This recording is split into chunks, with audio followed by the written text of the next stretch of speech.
Priklausomai nuo pasiskirstimo aplinkoje, jūro organizmai skirstomi į 3 didelės grupės – planktoną, bentosą ir nektoną. Medūzos, plaukiantys vandenyje gyvūnai, kurių drebutinį kūną sudaro beveik vien vanduo, yra planktono dalis. Planktonui priskiriami tie organizmai, kurie negali aktyviai plaukti ir juda nešami srovių.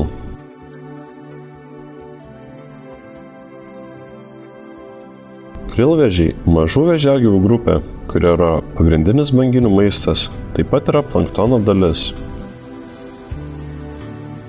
Bentosas – tai organizmų, augalų ir gyvūnų gyvenančių vandens telkinių dugne visuma. Daugelis jų visą gyvenimą praleidžia prisitvirtinę viename taške, kaip kad pintis ir koralai.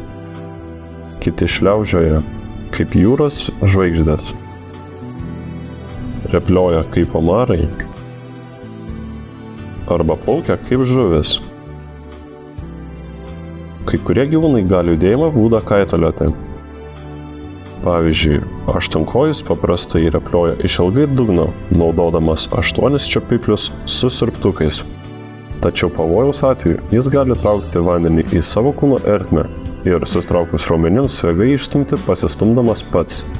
Šis būdas vadinamas reaktyviniu judėjimu, leidžia jam plaukti greitais atsistumimais. Nektonas – tai aktyviai plaukiantis ir srovės jėgą įveikiantis jūriniai gyvūnai.